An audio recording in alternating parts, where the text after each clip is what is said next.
Suona la campanella, lezioni finite, ma per una classe comincia un'altra attività. Paletta e ramazza in mano a pulire l'aula, insozzata da troppa maleducazione. Forse gli studenti di una classe seconda della scuola media Mantegna di Treviso possono aver pensato uno scherzo in prima battuta, ma quando l'hanno visto nero su bianco in una missiva del preside hanno capito che non era così. Cari ragazze e ragazzi, se non tenete l'aula in modo decoroso, pulite voi, non i bidelli.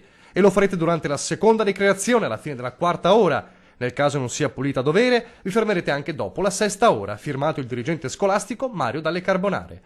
Punizione eccessiva? Non per il preside. In diverse occasioni, soprattutto una giornata in particolare, i collaboratori hanno trovato l'aula sporca oltre misura. Si vedeva chiaramente che i ragazzi avevano anche gettato a terra pezzetti di carta, materiale vario, frammenti di materiale didattico.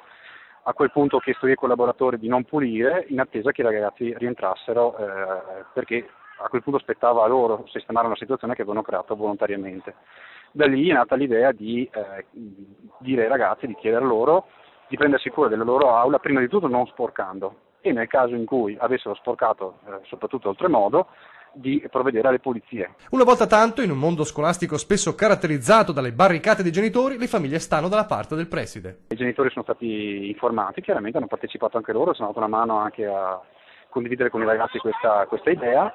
Un esempio lo dato anche dai vertici della regione. E credo che sia un minimo di educazione. Allora, se arrivano male educati a scuola, tocca rieducarli in qualche modo, e credo che questo sia veramente un bel segnale. Niente di straordinario, ma il buon senso, credo, quindi io apprezzo questa iniziativa.